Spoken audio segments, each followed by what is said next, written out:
കൈകാലൊക്കെ നനക്കാൻ പറ്റുന്ന പോലെ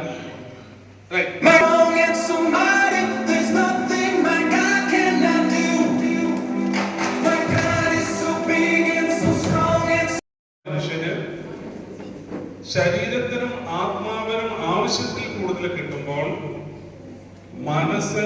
നമ്മുടെ മനസ്സ് പഞ്ഞം കിടന്ന് മരിച്ചുകൊണ്ടിരിക്കുകയാണ്. ഭക്ഷണം കിട്ടാത്തത് കൊണ്ടല്ല പലരുടെ പ്രശ്നം ആണോ? പ്രാർത്ഥിക്കാൻ അവസരമില്ലാത്തതുകൊണ്ടല്ല പലരുടെ പ്രശ്നം കിടക്കുന്നത് ഈ മനസ്സിന്റെ മേഖലകളിലാണ്.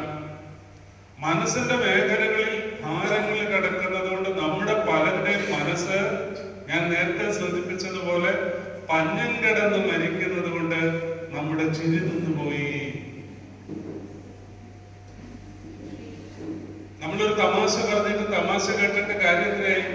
ഭാര്യ തമാശയിൽ നിന്ന് വരുമ്പോ കൊടി ഓടുന്നു, എന്ത് ഒരു ഭർത്താവ് തമാശയിൽ നിന്ന് വരുമ്പോ നിങ്ങൾ എന്താ പറയുന്നതെന്ന് ചോദിക്കുന്നത് കേട്ടിട്ടില്ലേ? നമുക്ക് ചിരിക്കാൻ പറ്റുന്നില്ലെങ്കിൽ അതിന്റെ അർത്ഥം മനസ്സിന് ഭാരങ്ങൾ ഉണ്ടായിട്ടുണ്ട്, മനസ്സിന് സന്തോഷം കുറഞ്ഞിട്ടുണ്ട്. മനസ്സിന് സന്തോഷം കുറയുമ്പോൾ അത് ശരീരത്തെ ആത്മാവിനെ ബാധിക്കും. അതുകൊണ്ട് ഈ വർത്തമാന കാലഘട്ടത്തിൽ മനസ്സിന്റെ സന്തോഷം കൂടെ ഉള്ളതുപോലെ ആത്മാവിന് രോഗമുള്ളതുപോലെ മനസ്സിന്റെ ബുദ്ധിമുട്ടുകളുണ്ടെന്ന് നമ്മൾ മനസ്സിലാക്കുമ്പോൾ നമ്മുടെ ഉള്ളിലെ സന്തോഷം ആരെടുത്തോണ്ട് പോയി? ആരാ നമ്മുടെ സന്തോഷം കൊണ്ടുപോയത്? ആരാ നമ്മുടെ ചിരി എടുത്തോണ്ട് പോയത്?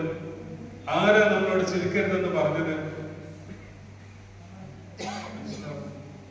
അതുകൊണ്ട് നമുക്ക് ചിരിക്കാൻ തുടങ്ങും.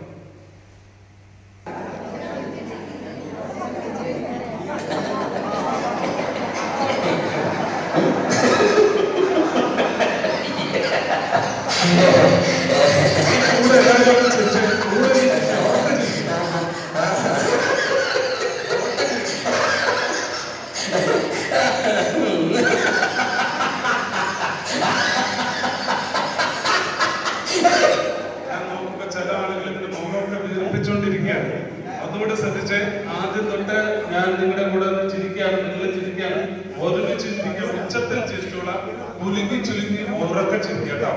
ഇവിടെ ആരും നിങ്ങൾ ചിരിക്കുന്നതിന് ആരും നിങ്ങൾ നോക്കാനില്ല. നിങ്ങളുടെ ഉള്ളിലെ ആ സംഘർഷമൊക്കെ ഇവിടെ ചിരിച്ചാൽ എന്താ നടക്കുക?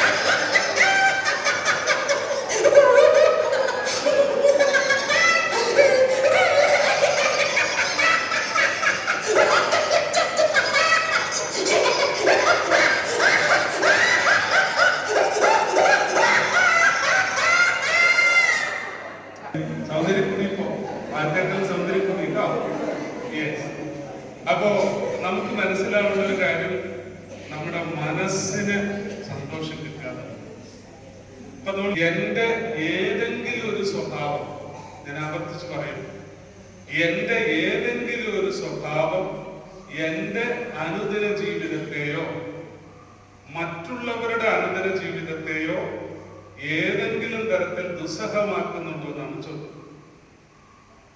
എന്റെ ഏതെങ്കിലും ഒരു സ്വഭാവം കൊണ്ട് എന്തല്ല എന്ന് ഞാൻ പറഞ്ഞിട്ടില്ല, നിങ്ങൾ പറഞ്ഞിട്ടുണ്ടോ? മനസ്സിലാവുന്നുണ്ടോ?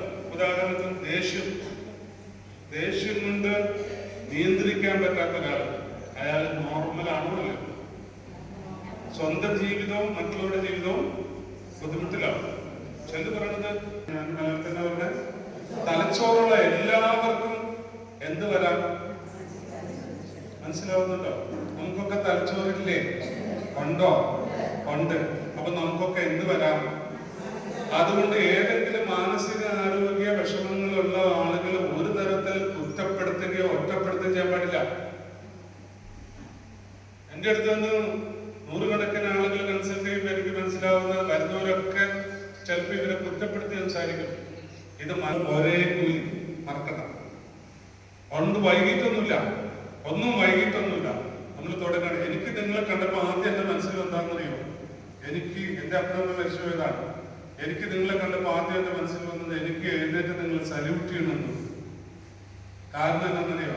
നിങ്ങൾ എല്ലാവരും ഇവിടെ ജീവിച്ചിരിക്കും. നമ്മൾ ഓർത്ത് നോക്കിയ പ്രിയപ്പെട്ടവരെ, നമ്മൾ വളർന്നു വന്ന സാഹചര്യങ്ങളിൽ നമ്മൾ കടന്നുപോയ ജീവിതത്തിന്റെ തീച്ചൂളയിലെ അനുഭവങ്ങൾ എത്രയുണ്ട്. ഈ ദിവസങ്ങളിൽ ഞാൻ ഇതിൽ റിസർച്ച് ചെയ്യുന്ന ആളായിട്ട് പറയാൻ, എത്ര മനുഷ്യരാണ് മരിച്ചുകൊണ്ടിരിക്കുന്നത്, എത്രയോ ആളുകളാണ് ആത്മഹത്യ ചെയ്തുകൊണ്ടിരിക്കുന്നത്. പ്രായഭേദമില്ലാതെ എത്രയോ മനുഷ്യർ ഓരോ ദിവസം മരിച്ചുകൊണ്ടിരിപ്പുണ്ട്. അപ്പൊ ഈ മരിക്കുന്ന ആളുകളെ, ആത്മഹത്യ ചെയ്യുന്ന ആളുകളൊക്കെ ഞാനെടുത്ത് പഠിക്കുമ്പോൾ ഉണ്ടല്ലോ, ഇവരാരും ആത്മഹത്യ ചെയ്യാൻ കാരണമുണ്ടായിട്ട് അല്ലെങ്കിൽ മരിക്കാൻ കാരണമുണ്ടായിട്ട് മരിക്കുന്നവരല്ല. മരിക്കാൻ ശരിക്കും കാരണമുള്ളവരെല്ലാവരും ഇന്ന് ജീവിച്ചിരിപ്പുണ്ട്. ഒന്നുകൂടെ ഞാൻ ആവർത്തിക്കുകയാണ്, മരിക്കാൻ യഥാർത്ഥത്തിൽ കാരണമുള്ളവരൊക്കെ ജീവിച്ചിരിക്കുന്നു. അതുകൊണ്ടാണ് നമ്മൾ ഇവിടെ ഇരിക്കുന്നത്. നമ്മുടെ മനസ്സിന് ആരോഗ്യം ഉള്ളത് കൊണ്ടാണ്. അപ്പൊ അതുകൊണ്ടാണ് നിങ്ങൾ സല്യൂട്ട് ചെയ്യണമെന്ന് എനിക്ക് തോന്നിയെന്ന് ഞാൻ പറയാം. അതുകൊണ്ട് ഇനി അങ്ങോട്ടുള്ള ഇങ്ങനെ ഹീറോകളായിട്ടുള്ള വീരന്മാരായി വന്നിരിക്കുന്ന നിങ്ങൾ, വീരവനിതകളായി വന്നിരിക്കുന്ന നിങ്ങൾ, ഇനി മുമ്പോട്ടുള്ള ജീവിതം നമുക്ക് മനോഹരമാക്കണം. അതിന് എന്താ ചെയ്യേണ്ടതെന്നാണ് എനിക്ക് കുറച്ച് നേരം അച്ഛൻ പറയാൻ പോകുന്നത്. ഞങ്ങളുടെ നാട്ടിലെ ജീവിതം എങ്ങനെ നിങ്ങളോട് ചോദിക്കണം. ഇത്രയും കാലം ഓടി വന്ന് ഇവിടം വരെ ജീവിതം ഞാൻ നയിച്ചോ ഇല്ലയോ എന്നുള്ള ചോദ്യം ചോദിച്ചാൽ അതിന് 10-ൽ എത്ര മാർക്ക് നിങ്ങൾക്ക് തന്നെ കൊടുക്കും? ഇത്ര നാലും പറയണ്ട കേട്ടോ. ഞാൻ ഒന്നും വിഷമിക്കണ്ട.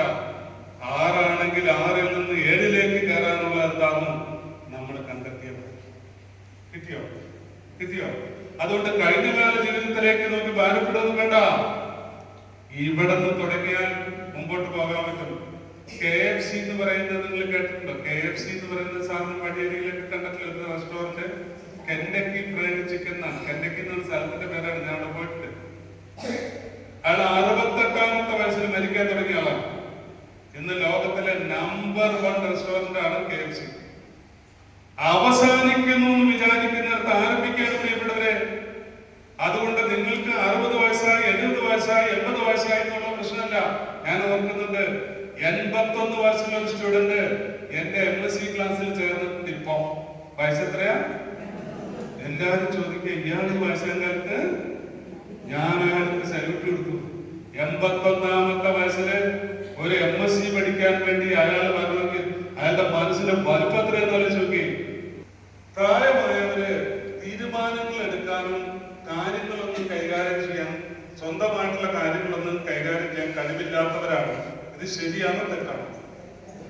ഉറക്കം വിളിച്ച് പറയണേ.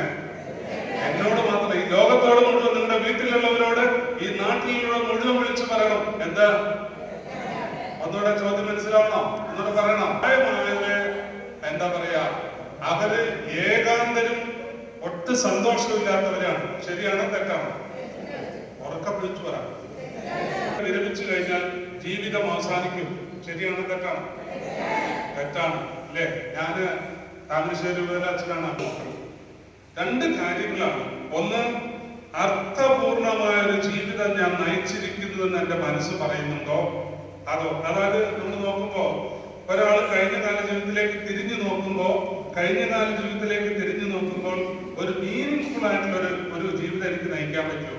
അതോ അതിന് പകരം എന്താണ്, പുറകിലേക്ക് നോക്കുമ്പോൾ ഒരു ആനന്ദകരമായിട്ടുള്ള ജീവിതം നയിക്കാൻ പറ്റിയിട്ടില്ല, ഇനി വയസ്സായി, ഇനി ഒരുപാട് കാര്യങ്ങൾ പെൻഡിങ്ങിലുണ്ട്, മാറ്റങ്ങളെ കുറിച്ച് നമുക്കൊന്ന് വെറുതെ ഒന്ന് കേട്ടുപോകാം. പ്രായമായിട്ട് വരുന്ന മാറ്റങ്ങളാണ്. ഒന്ന് ശാരീരികമായ മാറ്റം. നിങ്ങൾ ഭയങ്കരമായിട്ടുള്ള ചലഞ്ച് ഉണ്ട്. നമുക്ക് പണ്ടത്തെ പോലെ പല കാര്യങ്ങളും ചെയ്യാൻ പറ്റും. എന്താണ് നമുക്ക് ആവുന്ന ശാരീരികമായിട്ടുള്ള ഒരു കാര്യം? ലൈംഗികമായിട്ടുള്ള ഡിസ്ഫങ്ഷൻ, വേണ്ട വിധത്തിൽ അത് വർക്ക് ചെയ്യാൻ വരെയോ ഉറക്കക്കുറവുകൾ, പല ആളുകൾക്കും ഉറക്കക്കുറവുണ്ട്. അപ്പൊ ഉറക്കത്തെ കുറിച്ച് പറയുമ്പോൾ പ്രത്യേകമായിട്ട് ഒരു കാര്യമാണ് മാനസികമായിട്ടുള്ള ചലഞ്ചസ്. മാനസികമായിട്ട് നമ്മൾ വളരുന്നതിനനുസരിച്ച്, പ്രായം കൂടുന്നതിനനുസരിച്ച്, ശരീരത്തിൽ മാറ്റങ്ങൾ വരുന്നതിനനുസരിച്ച് നമ്മുടെ മാനസികമായിട്ടുള്ള കാര്യങ്ങൾ വ്യത്യാസം വരും.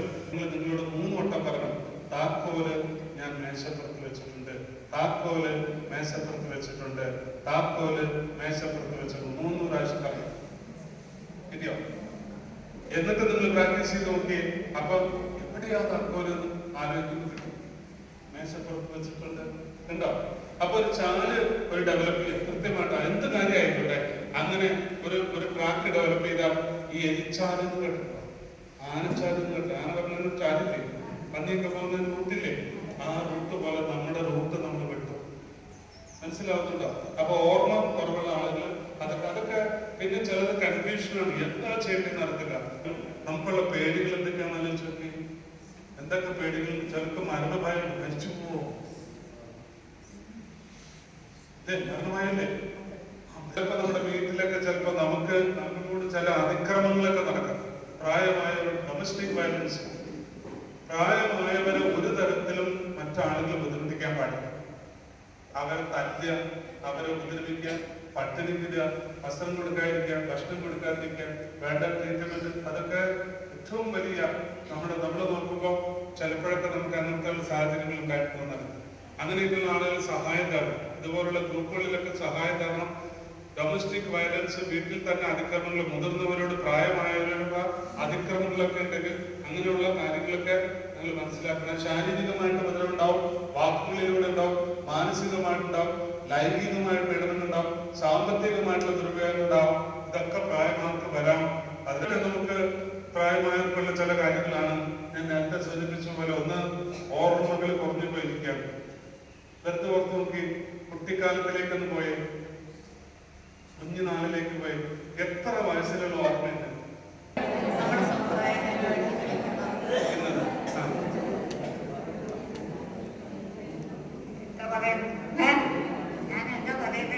ഭാവത്തിൽ വരാവുന്ന ഒരു കാര്യമാണ് എന്താണ് പെർഫെക്ഷനിസം എന്ന് പറഞ്ഞാൽ. നിർബന്ധ ബുദ്ധിയുള്ള ആൾക്കാരാണ്. എല്ലാം കറക്റ്റ്. ഞാൻ നേരത്തെ പറഞ്ഞ 4 മണിക്ക് ഭക്ഷണത്തിൽ 4 മണിക്ക് ഒരു കാര്യം എല്ലാം കൃത്യമായിരിക്കും, എല്ലാം കറക്റ്റായിരിക്കും. എന്തെങ്കിലും ഒരു കാര്യത്തിന് വ്യത്യാസം വന്നാൽ പിന്നെ വ്യക്തിഗത ബഹളമാണ്. അങ്ങനെയുള്ളവർക്ക് കൈകത്തേക്ക് പേടിക്കണ്ട, ഞാൻ സഹായിക്കാം. ഒരാൾ കൈവെത്തി ഞാൻ മാത്രമുള്ളൂ, അതുകൊണ്ട് ഞാൻ താക്കാം. ഈ ഉള്ള ജീവിതത്തെ കുറച്ചുകൂടെ മനോഹരമായിട്ട് കൊണ്ടുപോകാൻ പറ്റുക എന്നുള്ളതാണ് ശ്രദ്ധിച്ചു കിട്ടുന്നത്. ഒന്നാമത്തെ കാര്യം ഞാൻ നേരത്തെ സൂചിപ്പിച്ച പോലെ മറ്റുള്ളവരുമായിട്ടുള്ള സമ്പർക്കം, സോഷ്യലൈസേഷൻ കൂട്ടണം. ഞാൻ പറയാണ്, എന്താ ഞാൻ പറഞ്ഞത്? നിങ്ങൾ പരിശോധിച്ചു ചോദിക്കും, ഞാൻ നാട്ടുകാരൻ, എന്നെ വിളിച്ചോ?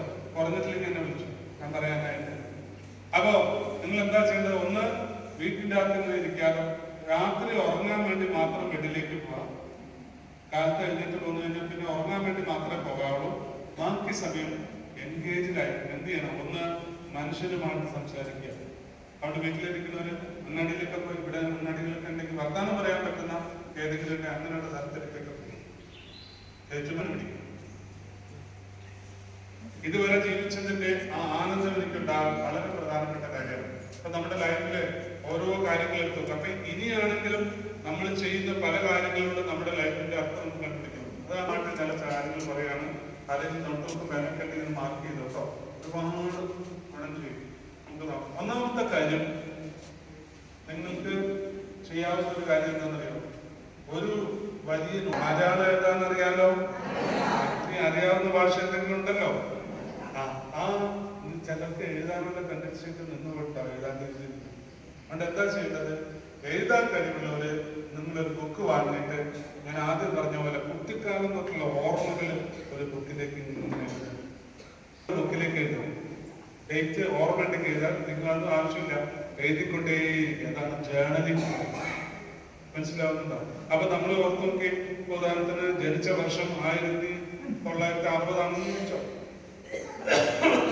ഓർമ്മ തുടങ്ങുന്ന 1965 65 കാലഘട്ടം ഇങ്ങനെ പേജിന്റെ മുകളിൽ എഴുതുക.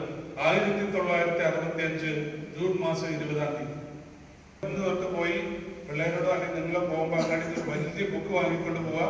എന്നിട്ട് എഴുതാൻ തുടങ്ങും. ജേർണലിൽ നിങ്ങളുടെ ഓർമ്മകൾ മുഴുവൻ എഴുതുക.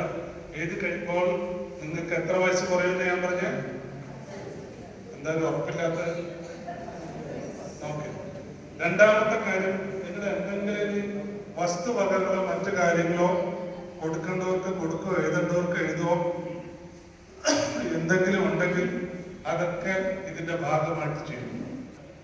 എല്ലാ ദിവസവും പത്രം വായിക്കണം. ഇന്ന് തീരുമാനം എടുക്കാം, എല്ലാവരും എല്ലാ ദിവസവും പത്രം വായിക്കാം, എല്ലാ ദിവസവും ന്യൂസുകൾ എന്താ നമ്മുടെ ചുറ്റും നടക്കുന്നത് അറിയാം. മുഖ്യമന്ത്രിയുടെ പേരെന്താ ചോദിച്ചേ? നമ്മുടെ മുഖ്യമന്ത്രിയുടെ പേരെന്താ? ഓർത്ത് വരുന്നുള്ളൂ അല്ലേ? ഓർമ്മയുണ്ട്. അപ്പൊ എല്ലാ ദിവസവും ന്യൂസ് കേൾക്കണം, എല്ലാ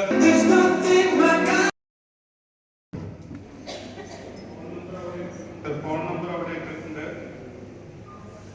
94 47 22 94 95.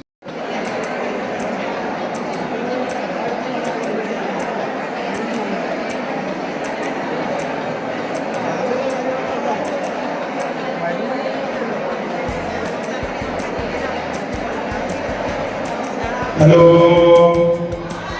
ഹലോ, രണ്ടാമത്തെ ആൾ പറഞ്ഞു കൊടുക്കുന്നത് സെയിം കാര്യം തന്നെ. രണ്ടാമത്തെ ആൾ സംസാരിക്കാത്ത ആൾ വേഗം പറഞ്ഞു, അടുത്ത ആൾ നന്നായിട്ട് കേൾക്കുക, വേഗം പറഞ്ഞു.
പറഞ്ഞോ.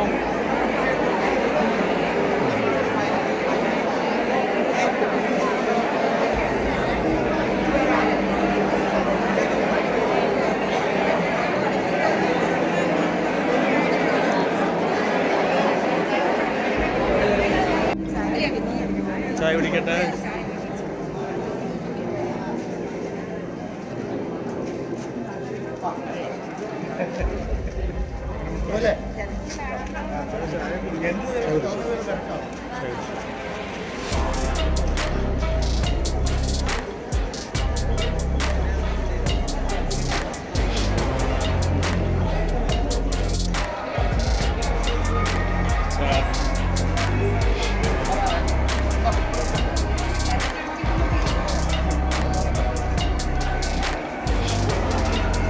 ചോറൊക്കെ ഉണ്ടെന്ന് അറിയണ്ടേ?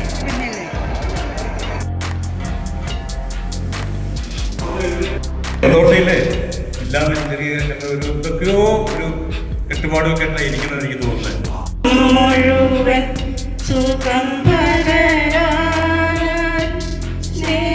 മാനസിക രോഗം എന്ന് പറഞ്ഞ വട്ടെന്ന നമ്മുടെ നാട്ടിൽ അറിയപ്പെടുന്നത്. നമ്മുടെ സമൂഹം ഒരുപാട്